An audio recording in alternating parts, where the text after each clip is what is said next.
Panginoon, sa kapayapaan, sa rest na nanggagaling sa iyo. Alam namin yung peace na nasa amin dito, basta peace ko dito ay shalom peace. Ito ay peace na sa iyo nanggaling. Kaya Panginoon, payapa ang sa amin, hindi kami mag-worry, may payapa kami kaisipan, payapa puso, sa bawat araw na harapin namin, ikaw ang kasama namin, Panginoon namin.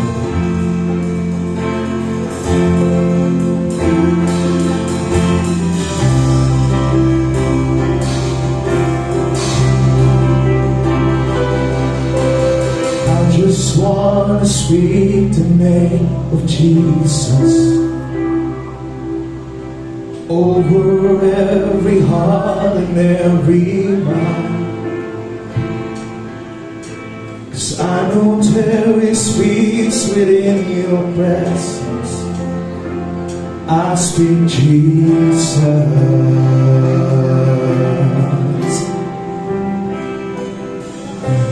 I just want to speak the name of Jesus. Till every dark addiction starts to break. There is hope and there is freedom. I sing Jesus.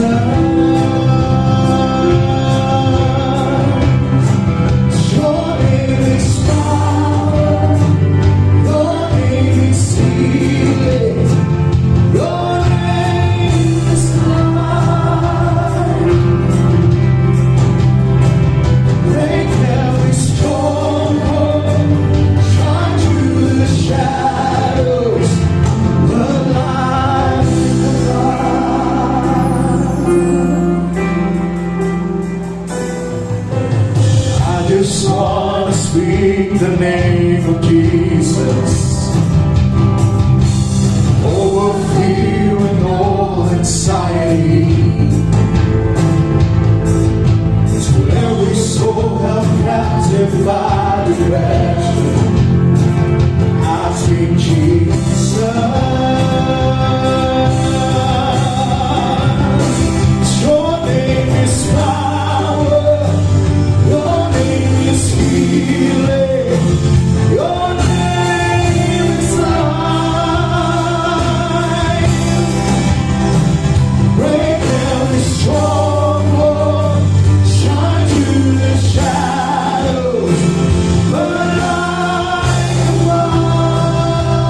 Jesus from the mountains and Jesus in the streets.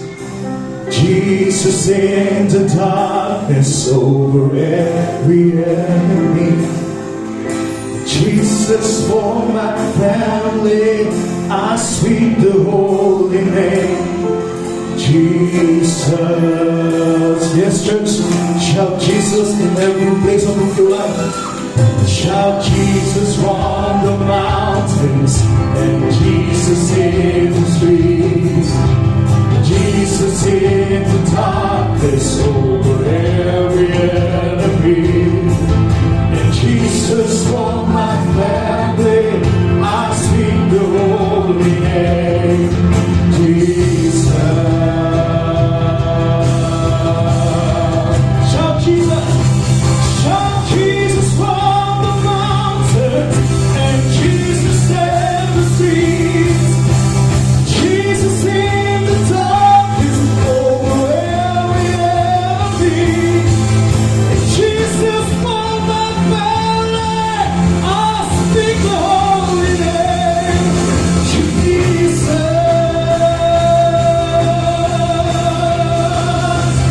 Your name is power. Your name is healing. Your name is life. Break every stronghold. Shine through the shadows. Burn like the fire. Your name is power. Your name is healing. Your name is life. Break every stronghold. Shine through the shadows. Burn like the fire.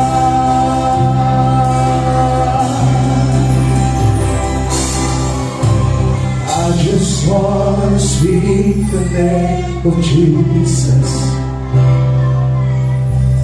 over every heart and every mind. So I know there is sweet within your presence. I speak Jesus. Hallelujah, Lord. Ikaw ang nakakalang Panginoon na dinaranas sa amin kung ano man yung pagsubok, ito ay sa karamdaman, sa nakakailan kami ng peace of mind sa araw-araw, Panginoon. Ito ay tulad pinansyal. Alam namin na yung pangalan ay makapangyarihan. And I speak Jesus in every parts, in every sides, in every corner of our lives. I speak Jesus. Hallelujah. Palakpakan po natin ang Panginoon.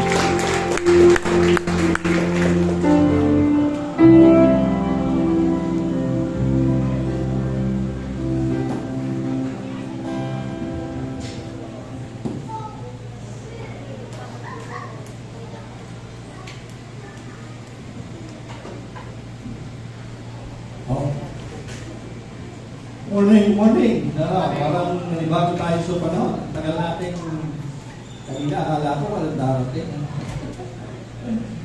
Medyo kung gusto yung oras natin, naghahanap natin sa susunod para bago tayo nalahuna at kusog natin ang time. Okay, sa mga gusto kong makipag-living, mamaya po, alas 3. Kay Kuya Charlie. Magabi, marami rin kami. Salamat sa mga nagpunta. Isang bagay na aking natutuhan talaga.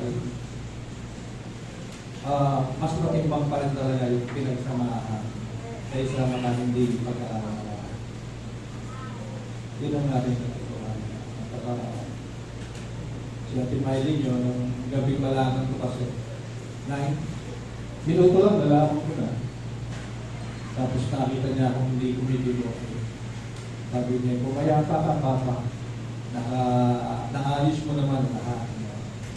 Kasi after ng kanyang operation, 2 beses ako nagpadala ng mga paborito niyang ulam. Tapos nagpunta ako. At huling punta namin, yung masaya talaga, tawanan talaga yung huling punta namin. At yun na siguro yun. Kaya hindi na kami natuloy ng Monday. Meron sana kami Monday para ipag-pray pa rin siya. Pero wala kami yung Panginoon. At na-promote na. Ang dami na po nila doon. Napakarami ng LJM doon. Meron lang siguro mga isang church doon. Kompleto sila. May mga elder pa, may bishop pa, may mga pastor. Pagkarami na nila. Okay, palakpakan muna natin ang Panginoon. Nakakapalibago po yung panahon. Pero ito yung panahon na gusto ko po. Dati ayaw ko ng tag-ulan. Natitrigger yung aking depression sa tag-ulan. Pero ngayon po, mas gusto ko yung tag-ulan. Napaligtad na ayaw ko naman yung sana. Sumubra naman yung sana yung nakaraan. Para bang nakakatakot na tumating ulit sa susunod na taon. Grabe po yung init niya. Kaya iniisip ko tuloy, gano'n kaya kalilig sa mga apo natin, magiging kaapo-apuhan natin. Kawawa naman sila kung tayo ngayon na naghihirapan. Kaya solusyon talaga, puno talaga. Wala nang ibang puno. Magtanim ng puno. Paano ito magtatanim ng puno kung maliit lang yung lupa, maliit lang yung bahay? Alam niyo yung problema kung minsan magtatanim ng puno? Sisirahin yung sahig, sisirahin yung bako. Pero timbangin niyo yung benepisyo nung merong maliit na puno kaysa doon sa nasirang flooring at nasirang sahig. Hahanapin nyo talaga. Agawan po sa parkingan, alam niyo po. Sa parkingan, naghahanap sila lang ng puno. Agawan sa puno. Kung saan malilim, nandun yung mga tao. Pero, pinuputo lang puno. Hindi yung maintindihan. Okay, so, message natin nung nakaraan, Pastor Ramiro nung nakaraan, nung first Sunday, second Sunday, first Sunday pala, anniversary natin. Second Sunday, ay yung seed, powerful, seed is powerful, yung binhi, yung salita ng Diyos na natatanim sa puso natin. So, kayo ngayon, again, ito yung araw na nakakasikan yung heart nyo ng binhi, ng salita ng Panginoon.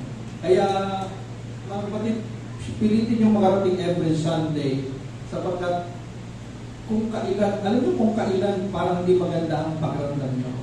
Parang stress kayo o hindi nyo maintindihan. Parang ang bigat ng feelings, mga kapatid.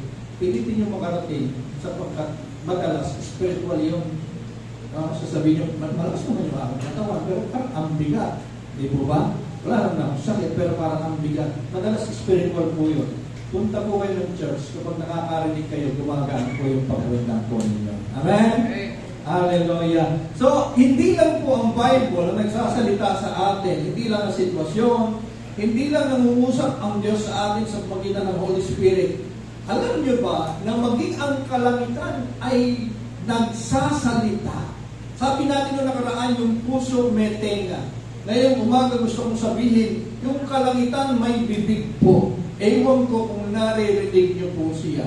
No? Maging ang sangnilikha, ang lahat ng nilikha ng Diyos, puno, bundok, dagat, isda, nagsasalita po yan, mga kapatid. At hindi ko po alam kung meron kayong tenga para diyan.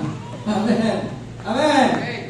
Title na natin, Message ay Heavens Speak to. Nagsasalita rin ang kalangitan. Kinuha natin yan sa awit 19.1. Ang sabi sa Ingles, the heavens declare the glory of God. Ang kalangitan daw nagpapahayag, nagpapakilala ng kaluwalhatian ng Panginoon. Okay? Heavens declare the glory of God. Sa Bible, bakit heavens? May S. Kasi tatlo po ang langit na binabanggit ng Bible. Tatlo ang langit. Kaya nga si Pablo, sabi niya sa Korinto, meron siyang kilalang nakarating sa ikatlong langit. So meron talagang third heaven. Hindi totoong merong ikapitong langit. Merong series sa TV na seventh heaven. Lagpas na po yun. siguro mga sobrang banal na po yung mga nandoon, sobrang tuwid, kasi tatlo lang talaga ang binabanggit na langit sa langit, ay sa Bible.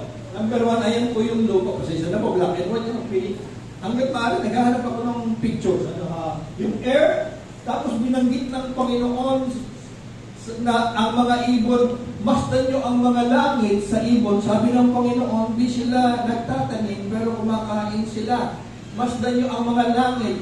Tinawag ng Panginoong Yesus yung lipara na yan, na langit na. Di ba, tayo, kapag sinabi mo, tumingin ka nga sa langit, titingin tayo sa taas. Kaya titingin ka sa lupa. Tingnan mo yung ibon sa langit. The second pong heaven, yung lugar ng mga planeta. Yung lugar ng mga planeta. Tinawag din po yung kalangitan. And then, yung third po, yun na po, yung lugar, tahanan ng Diyos Ama sa langit. Okay. Hanap akong color. Ayan po yan. Yung earth, yung blue na nakapaligid, yung tahanan ng mga ibon, o liparan ng mga ibon, tinawag yung langit. Tinawag din langit yung mga planeta. And then yung third heaven na invisible pa rin hanggang ngayon sa mga high-tech na telescope ng mga siyentipiko. So yung biblical heavens po, number one, yung atmosphere. Number two, yung outer space, visible daw. No? Hanggang ngayon, naka-invento sila ang NASA ng malalakas na teleskopyo na kayang abutin. Nakita ko yung araw. Akala mo, yung kalapitan ng araw, yung kalapitan ng buwan, yung kalapitan ng Mars, nakikita na nila ngayon. Ang lalakas ng telescope nila, mga kapatid. Pero naniniwala po ako, meron pa rin mga invisible sa kalawakan. No? Parang alam nyo, sa kailalim ng dagat, ano na yun, may mga isda silang natutuklasan na walang pangalan. Sa dami ng mga nilikha ng Diyos, yung nakita lang ng tao ang binigyan ng pangalan. Pero meron pa rin, sa dami ng mga nilikha ng Diyos, may mga isda pa rin na walang pangalan. Nagugulat sila, may isda pa lang ganito. Ang kulay, ganito, kaganda. And then yung third heaven, invisible po. Iyan, mga kapatid. Basahin natin ulit, Psalms 19:1, the heavens proclaim the glory of God. The skies display His craftsmanship. Yung kanyang gawa ng kanyang mga kamay. Day after day, verse 2. Araw-araw, day after day, heavens na, they continue to speak. Night after night, they make Him known. Sinasabi ng kalangitan, na merong Diyos, they make Him known. Nagsasalita ang kalangitan na merong Diyos, hindi basta sumipot yan, hindi basta lumitaw yan. They speak, yung heavens, tinutukoy, they speak without a sound. Wala ka naman narinig. Nagsasalita talaga ang langit. Without a sound or word, their voice is never heard. Yet, their message has gone throughout the earth and their words to all the world. No? And their words to all the world. Sa Tagalog, nagpapahayag ng kalwalatian ng Diyos ang kalangitan at ang mga gawa ng kanyang kamay ay inihahayag ng kalawakan. Araw-araw nagsasalita at gabi-gabi nagpapahayag. So God speaks. Alam natin, God speaks in so many different ways. Pero pati langit ba naman, nagsasalita pala. Yung kalangitan, nagsasalita pala. So kung Diyos nagsasalita sa iba't ibang paraan, kailan mo siya huling narinig? Saan mo siya huling narinig? Amen? Amen. Nagsasalita ang Diyos sa magitan ng kanyang nilikha. Puno, dagat. Dati meron tayong nung luma pa yung church natin, parang bagong-bago to. Yung doon, may mga dumarating si Pastor Malapas, the messages, parang booklet. Kung natatandaan niyo, sa likod nun, laging may picture ng ibon, mga hayop, mga bundok, pinapakita doon na ang creation nagsasalita talaga. The wonders of the mighty hand of God. The wonders of creation. Nagsalita ang Diyos sa magitan ng mga propeta. Old Testament, okay? Nagsalita ang Diyos sa magitan ng anak. Final po yan, si Jesus. Siya yung may final say. Siya yung nagpakilala sa Ama. Nagsasalita ang Diyos sa magitan ng Biblia, yung written word, bagamat di perfect. Nagsasalita ang Diyos sa magitan ng Espiritu Santo sa atin ngayon. Tungkol pa rin kay Jesus ang sinasabi niya. Nagsasalita ang sitwasyon. Ang daming paraan para magsalita ang Diyos. Pati sitwasyon natin. Kung minsan ang Diyos nagsasalita dyan sa sitwasyon natin. Kaya kung minsan mo ipipili. Di ba? Sino yung propeta? Sumakay sa asno. Pilit na lumiliko, sinasaktan pa yung asno. Humihiga na yung asno, sinasakyan niya. Kasi hindi kalooban ng Diyos yung lakad niya. Propeta Balaam. Ang utos sa kanya ay sumpain ng mga Israelitas. Pero yung asnong sinasakay niya, humihiga. Tapos ahampasin niya. Magtutuloy na naman siya, hihiga na naman. Pinipilit niya yung gusto niya, nagsasalita na yung sitwasyon. Alam niyo, ano nangyari doon? Ano nangyari? Nagsalita yung asno. Huwag nyo nang hintayin. Magsalita yung pusa sa inyo, yung aso nyo. At nakakatakot siguro kung bigla na magsalita yung butiki sa inyo kasi wala kayong alagang pusa at saka aso. Nagsalita sa inyo yung butiki kasi pinipilit mo yung gusto mo. Nagsasalita ang sitwasyon sa atin. Minsan huwag, minsan naman may approval talaga ng Panginoon. Nagsasalita din ang Diyos sa magitan ng mga tao sa paligid natin. Pag napapaligiran ka ng mababait na tao, mababait, mabubuting tao, pinapakita ng Diyos, mahal na mahal ka niya. Hindi ko naman ibig sabihin kung napapaligiran ka ng mga kumukutang, hindi ka mahal ng Diyos. Napapaligiran ka ng mga sumisira sa iyo, hindi ka mahal ng Diyos. Hindi po yan. So, sino po sa inyo, yung mahilig tumingin sa langit kung marami kong bituin, meron pa ba? Kasi nung bata po ako, magkwento ako sandali, mga kapatid, nung panahon kasi walang gadget, na-appreciate ng mga bata yung kalangitan. Isa po ako noon, kasi ngayon gadget na lang talaga eh. Gusto mo tingnan ng kalawakan, maningin ka na lang nandun na rin sa cellphone yung kalawakan eh. Gusto mong tingnan ang araw ng malapitan, nandun na rin sa cellphone. Pero mga kapatid, actual, nung bata po kami, I think grade 6 o grade 5, ang laro natin sa damuhan lang, tumbling lang, hanggang sa gabihin. And then pagkatapos po noon, pagka lumubog na yung araw, hihiga na kami sa damuhan, hihintayin na namin yung first star na lilitaw. Saan magagaling yung first star? Unahan kami. Pag dumilim na, lilitaw na yung first star, second star, and then sabayan na. Regular po namin ginagawa yun. Ang ganda talaga, lalo na walang kakulang-kulang. Naalala ko, meron pang time, hindi kami sa damuhan humiga, nakaherela kami sa bubong ng kaibigan ko. Ang bubong talaga. At naginayaan namin magdilim, lumubog yung araw at maglitawan yung mga. Ngayon po, hindi ko alam kung may gumagawa pa rin. At talaga namang masasabi mo na hindi, may gumawa nito, hindi basta grabe yung pagkakaayos. At grabe po yung ganda. Hindi basta lumitaw. So, ang mga gawa ng kamay ng Diyos ay nasa paligid natin araw-araw. Mayroon ito na lang mensahe kasi nagsasalita daw. May mensahe para ang Diyos maintindihan natin. Because creation manifests the Creator. Amen? Creation manifests the Creator. Pinapahayag, pinapakilala ng sangnilikha ang may likha. Amen? Ang problema sa mga ninuno natin noon, dahil nakita nila ang araw, ito siguro ang Diyos. Diba? Kasi lang nagpakinabang eh. No? Lalo na yung mga nakatira sa yelo ng unang panahon siguro, walang Biblia, walang religion, mga sinaunang tao, siguro ang Diyos itong araw. Sinamba nila ang Diyos. Paggabi, hindi sila makalakad. Lumitaw ang buwan. Purihin ng Diyos. Sinamba yung buwan. pag sobrang laki ng puno, sobrang laki ng bato, sinasamba nila.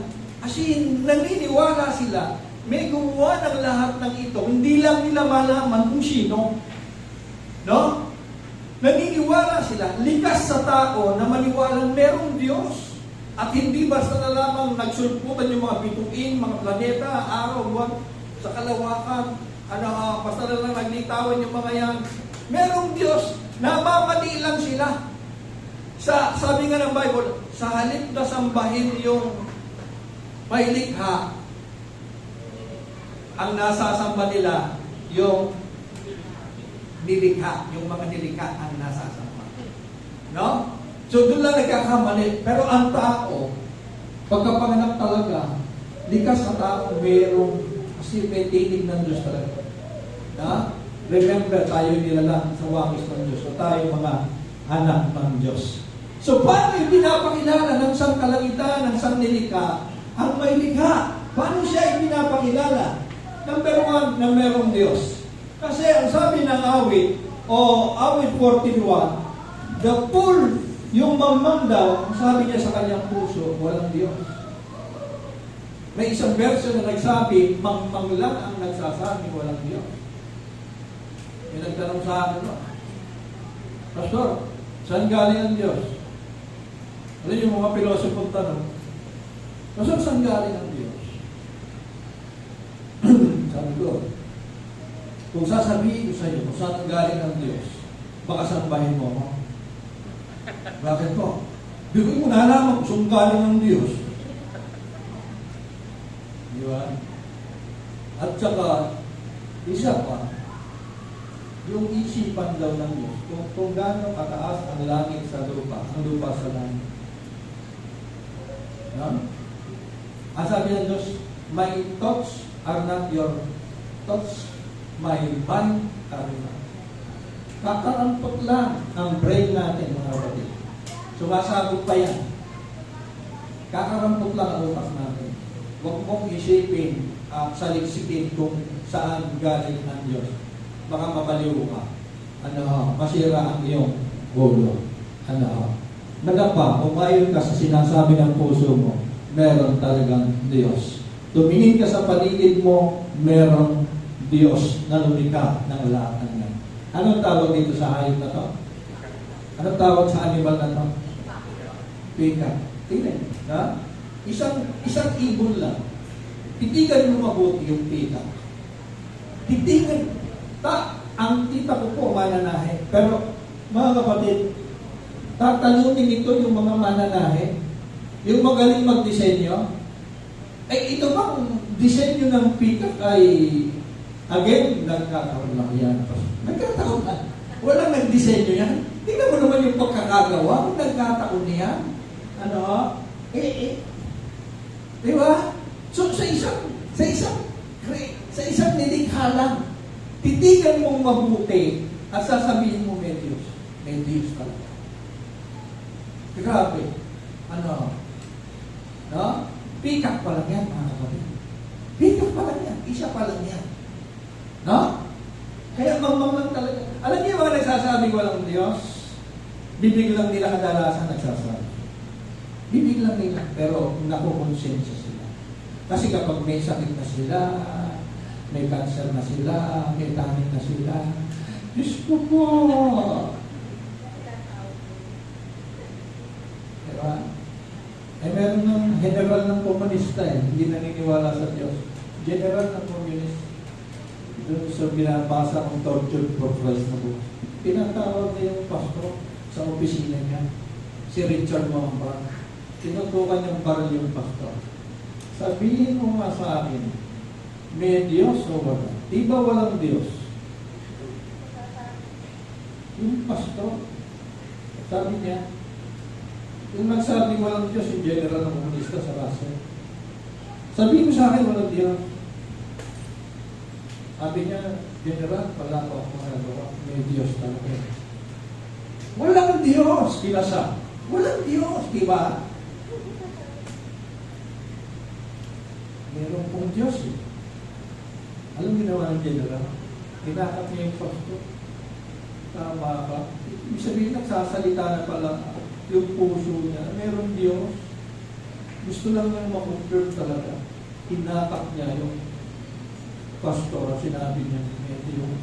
Meron Diyos. At yung mga communist ng World War II, pagsugatan na sa gera, ang tinatawag nila si Jesus. Jesus! Mga walang Diyos yun. Pero kapag nabihingalo na, Jesus! Di ba? Kahit naman sa kulungan daw. Sa kulungan, yung mga kriminal, yung mga mamamatay tao, pag lumilindol daw, Diyos ko po, Diyos ko po. Pumatay ng 20 yun, pero pag lumindol, Diyos ko po. Ligyan sa tao, lalabas sa bibig mo talaga. Ha? Lalabas sa bibig mo, galing sa puso. Yung talagang pinapaniwalaan. Yung mga nagsasabing walang Diyos, parayin lang yun. Parayin lang nila yun. At tinitigasan lang talaga nila. Mga kapatid. Ano pa? Yan. Iwanan natin yung pika. Ano yan? Hindi ko alam. Parang klaseng isdaya. Pero sabihin mo rin sa akin, yung ba'y aksidente lang din, yung pagkakakulay niyan, ang galing naman, aksidente niyan. Hindi sinadya yung pagkakakulay niyan. Tingnan nyo naman. Ibig sabihin, walang nag-design niya. So sa creation pala, nagsasalita na ang delika na mayroong Diyos. Yan sabi sa ito, wala pa tayong kunti pa lang nakikita natin ng aktual, mga kapatid. Yan, di ba ako nakakita ng ganyan? Na, ano ba yan? Alakdan ba yan? Alakdan sa ilalim ng dagat? O ito pa. Mga jellyfish. Paggabi daw sa ilalim ng dagat, sa pinakakalaliman ng dagat, ay tatalunin yung Pastuhan Village daw po. Ang dami mga nagsisiilaw sa ilalim ng dagat, mga isda. Mahilig tayo sa mga pailaw-ilaw pag Pasko sa plaza. Pero yung mga divers daw, mahilig naman sila sa ilalim ng dagat dahil parang Pasko palagi sa dami ng mga pailaw, mga pusit na umiilaw. Meron pa nga lagari, di ba? Meron isda lagari. Meron naman isda yung uso niya, suklay naman. Taga-ayo siguro yun naman. Makakagulang to. Pag nagbuhol yung pusit, isinusunday na. Grabe, nakakamalig yan, At ito pa, nakikita ko to sa dumi ng kalabaw, sa mga troso. Pero meron palang mga ganyan na umiilaw din. Wala tayo niyan, mga kapatid. Ngayon, sasabihin natin, aksidente lang yan, nagkataon lang. Hindi po. Meron nag-disenyo niya. Ang kalikasan, ulitin ko, nagpapahayag, nagsasabing, merong Diyos. Amen? Amen. Hallelujah. Ang gaganda niya. Pero hindi pa rin tatalo ang mga yan sa atin, sa mga tayo, sabi ko sa patay kagabi, tayo dumaan sa kamay ng Diyos. Lumlikhain tayo. Yan, sinabi lang ng Diyos, magkaliwanag, magkapuno, magkaisda, galing sa bibig niya. Pero ikaw, galing sa kamay ng Diyos. Hindi na lang. Kaya tayo yung obra maestra ng Diyos. Ikaw, magsalamin ka. Kahit ang tingin mo, kahit ang galing mo sa sarili mo, kinis mo sa sarili mo, na sana medyo mataas ang ilong mo, sana makapalang kilay mo. Nayayamot ka sa yung baba mo ay medyo palabas. Bakit naman kasi papapasok? Ang dami natin reklamo kung minsan mukha natin. Ba't ba itong ilong kong galing kay mami, sana na lang kay papa, sana na lang. Ang dami natin kung minsan well, lahat tayo naririnig nyo na kayo, di ba ba? Lahat tayo naririnig nyo na. Kaya mahirap na yung mga binata. Siguro doon yung makita niyo yung mga babae yung magigising, baka madilang tayo. Lalo na po sa Facebook kayo, pinakaganda-ganda. Kaya nung nawala yung nawala. Hindi nila malaman Kasi puro edit pala yung mukha. Missing, nakalagay. Yung profile sa Facebook, hindi pala ganun ang mukha. Kaya huwag yung paka-edit, baka pag nawala kayo, mahirapan hanapin. Mahirapan sila maghanap sa inyo. Yung totoo na lang na picture natin. So, nagsasalita ang Diyos, ang sanlilikha na merong Diyos. Pangalawa, nagsasalita ang kalangitan na ang may likha ay kamangha-mangha. Grabe yung wisdom niya sa hindi basta gumawa, kundi may wisdom, kamangha-mangha yung kanyang pagkakagawa. Ito po yun, yung galaxy natin. Isang galaxy lang to. At tayo po'y nasa, saan galaxy tayo? Milky Way Galaxy. Ano? Andyan po yung mga bituin na abot tingin natin. Andyan din ang araw, ang Jupiter, ang Pluto, ang Mars, nandyan din po. Pati na po, ang Mercury, nandyan na rin po. Ano po? Mga kapatid, isang galaxy lang yan. How many galaxies are there in the universe? Sabi nga natin. Pinaka-acceptable daw, 100 billion to 200 billion galaxies. Kaya, wala pang teleskopyo ni ang NASA na sabi niya may hangganan ang kalawakan. Wala po. Pati kalawakan, walang hangganan. Walang sagad pa. Nung bata kasi ako, akala ko nasa loob tayo ng mundo. Akala ko nasa loob tayo ng mundo, sa loob ng bilog. Nasa labas pala tayo. Nahihirapan akong paniwalaan yun. Tapos, mahirap yun. Pinglalakad ka, nakakapit ko. Baka malaglag ka. Mga kapatid, ayun yung galaxies natin. Pero, ayun tayo. Actual po, nanguha ko picture sa NASA talaga. Ayun yung mundo. Pero nasa ng mundo? Ayun siya, ayun. Tinuturo yung lugar natin. Ayun ang Earth. Hindi yung ayun ka, ha? Earth pa lang yun. Tapos sa Earth, hahanapin mo yung Philippines. Tapos sa Philippines, hahanapin mo yung Bataan. Tapos sa Bataan, hahanapin mo yung Balanga. Tapos sa Balanga, hanapin mo yung Tortugas. Ano? Tapos sa Tortugas, hanapin mo yung bahay nyo. Di ba? So, gano'n ka nakaliit? So, gano'n ka nakaliit? No? Nakaliit. Grabe. Again, isang galaxy pa lang yan. May sarili tayong araw. Yun, nasa gitna. Ano? At ang nakakataw lang natin binuin, yung sakop ng galaxy natin. Hindi natin tanaw yung iba. Marami pa rin ang invisible stars. Marami pa rin. Invisible sila sa paningin natin. Mga kapatid. Again, nagkataw lang yan. Walang Diyos na gumawa niya. Nag-design niya. Lagi kong sinasabi, ang wisdom ng Diyos, ang galing ng distansya ng araw. Tamang-tama lang. Dahil pag lumapit ang araw, sunog tayo. Lalayo ang araw, magyayero tayo lahat. Tama lang yung distansya niya sa mundo. Amen o ba? Amen? Tama lang na mabuhay yung mga halaman. Tama lang na mabuhay yung mga hayop. Hallelujah, mga kapatid. Ang galing ng Diyos. At pansinin nyo, hindi lumalayo ang araw, milyong taon na, mga nakaraan. Hindi lumalayo ang araw, hindi rin lumalapit. Noon pa man, hindi panahon ng Kastila, panahon pa ng mga unang tao, ganyan na ang distansya ng araw sa mundo. Amen? Bakit? Diniklaro ng Diyos eh. Nagsalita na ang Diyos sa bawat nilikha niya. Hanggang dyan ka lang. Hanggang dyan ka lang. Amen? Palakpakan natin ang Panginoon God. Hallelujah! Grabe ang lawak at laki ng sangnilikha. No? At ayun tayo. Kaya nga ang ganda nito, napaisip din ako, pinost ko to sa Facebook. Psalms 8:3, siguro itong sumulat nito na mangharing sa creation, sabi niya, kapag tinitingnan ko ang kalangitan, when I behold your heavens, the work of your fingers, the moon, and the stars, which you have set in place, na nilagay mo sa bawat lugar, sino ang tao? Sino ang tao para sa iyo? Sino ang tao para halinain mo? Sino ang tao para ialay mo ang buhay mo sa Kanya? Amen. Yung bang nakikita niya? Yung alay, ma-amaze ka talaga at sasabihin mo, may Diyos, grabe. At kamanghamang na ang kanyang mga.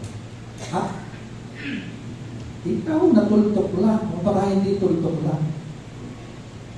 Minahal ka ng Diyos. Ayaw ka. pagkaliit mo, pero pinag-aabalahan ka ng Diyos na bumaba at mahalin at na mag-alay ng buhay sa iyo. Amen, amen, amen. Amen, amen, amen. Hallelujah. Palampakan natin ang Panginoon. Kaya nga Mateo 6:13, sabi diyan, kung dinadamitan ng Diyos ang mga daro sa karang, na buhay ngayon at kinabukasan ginagatong sa sala. Kayo pa kaya, ikaw na nag-iintindi ng isusuot mo. Amen. Patungkol ito sa mga nag-iintindi ng kanilang kakanin, isusuot, darating mga kapatid. Sabi niya, ang mga damo nga, dinisenyo ng Diyos eh. Pagkaganda-ganda, bukas lang tahanan. Pero may halaman sa paso, hindi ko lang kung ano yun, puti, parang sibuyas. Puti! Ang ganda, puti yung bulaklak niya. Pero bukas lang tahanan. May mga bulaklak na gano'n. Pag sibol, maganda maghapon, bukas lang tahanan. Ewan ko, kung totoong sibuyas yun. Kasi nung meron ako nabuno, sibuyas na puti yung sa ilalim. Baka sibuyasan lang. Pero ganun ang sinasabi ng Panginoon. Tingnan, ang ganda ng bulaklak. Sino nag-isay dyan? Ang Diyos. Pero anong ganda niya? Malalanta rin. Nung nag-iintindi ka, tao ka, hindi ka naman bulaklak. Diba? Kung ang Diyos, nilalamitan yung mga bulaklak, mga halaman, ito pa. Daming hukay-hukay dyan. Amen. Halapan natin ang Panginoon. Hallelujah. Ano ba panghuli na ang may likha mabuti? Pinapahayag ng sanglilikha ng kalangitan na ang Diyos ay mabuti. Mga kapatid, ilang beses sinabi sa Genesis, it was good, it was good, it was good. At nilikha ng Diyos ang mundo, ang dagat, at sinabi niya, mabuti. At nilikha ng Diyos ang mga hayop, mga lumagapang, lumalakad, natapos ang maghapon, naggabi, at sinabi, mabuti. Sa bawat paglalang ng Diyos, sinasabi niya, ang ending, mabuti, mabuti. Bakit? Kasi ang lumikha, mabuti. Amen? Wala naman siyang nilikhang masama. So sa bawat paglikha ng Diyos, ang nakikita niya, mabuti. Sample tayo, o tayo sample. And God called the dry land, lupa, and the gathering together of the waters, yung pagsasama ng mga tubig, tinawag niya dagat. And God saw that it was good. Palagi ganyan. Yung ending ng creation niya, it was good, it was good, it was good, it was good. Mabuti lahat. Psalm 76 verse 5, sabi diyan, your loving kindness, yung kabaitan ng Diyos, extend hanggang langit. Mga kapatid, hindi siya mauubusan. Your faithfulness reaches to the skies. Meron gustong sumupa at kabaitan kalapanan ng Diyos, hindi mo pa rin masusukat kasi sinabi diyan hanggang kalangitan. So, hindi mauubusan ng bagets ang Diyos sa inyo, mga kapatid. Amen? Amen ho ba? So, ang creation nagsasabi, mabuti ang may likha. Mabuti ang may likha. Ang problema sa mga ninuro natin, nung sinampan na nila yung araw, yung mga malaking puno, yung buwan, kapag nag-earthquake, doon na sila nag-isip na nagagalit. Yung malaking bato, nagagalit yung araw. Kapag bumagyo, nagagalit ang Diyos, ang mga. Doon na nagkaroon ng problema ngayon, mga kapatid. Na? Pero sa sanglilikha, makikita pa rin natin na mabuti ang Diyos. Dito tayo magtatapos. We are created to create. We are created to create. So Ephesians 2:10, sabi niya, sapagkat tayo kanyang pinakamahusay na gawa na nilalang kay Kristo Jesus para sa mabubuting gawa na inihanda ng Diyos nung una pa upang siya natin lakaran. Kung may Diyos, sabi ng sanglilikha, at ang Diyos ay mabuti, ang alam ng Diyos ay kamangha-mangha. Nakikinig pa kayo, mga kapatid. Na? Tayo pong mga nilikha ng mabuting Diyos. Ilikha tayo para malikhatin. Pansin niyo, malikhain tayo.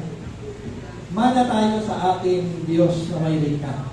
Like for example, lahat ng nakikita natin sa paligid niyan, may lumikha niya. Electric fan, may lumikha niya. Bangko, may lumikha niya. Sapatos, may lumikha niya.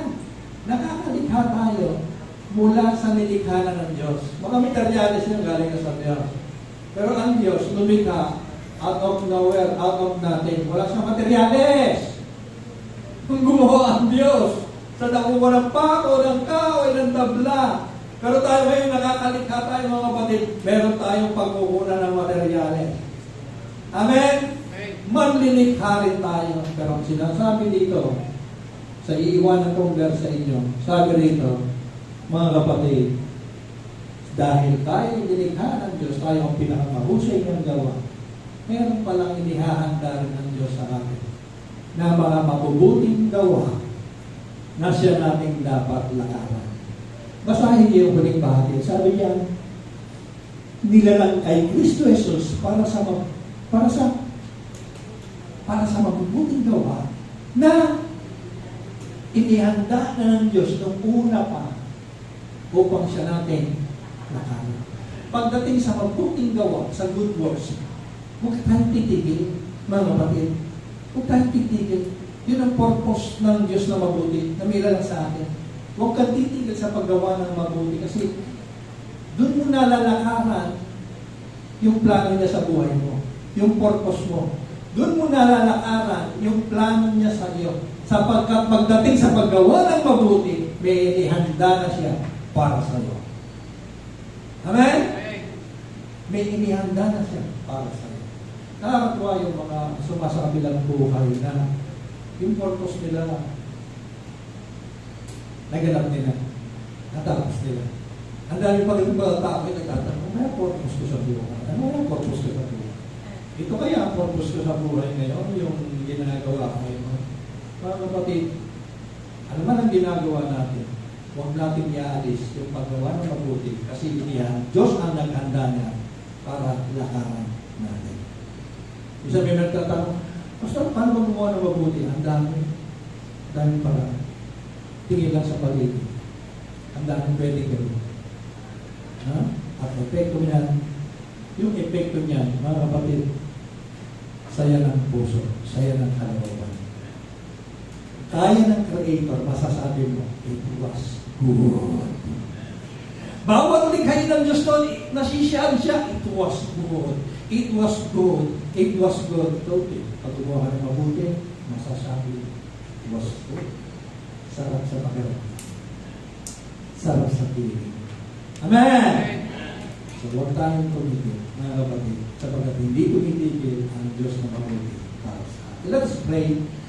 Father God, salamat po sa message ngayong umaga nito. Simpleng mensahe. Totoo, nagsasalita ang Panginoon Isus sa amin, Panginoon. Pero ngayong umaga, nakita namin na maging ang kalangitan pala ay namumusa ang buong mong nilikha. Panginoon, mga ibon, mga karagatan, mga isda ay nagsasalita na merong Diyos na nag-disenyo nito, na nagdadamit sa kanila, nagmamalasakit sa kanila. Ang tinatanong mo po kay gaano pa kaya kami na mismo mga anak mo, mga minamahal na anak. Salamat, Panginoon. Hallelujah. At nawa, Panginoon, yung aming tenga ay patuloy na maging sensitibo kahit sa anong paraan ikaw magsalita sa amin. In Jesus' name we pray. Amen and amen. Sino pong magsasalita?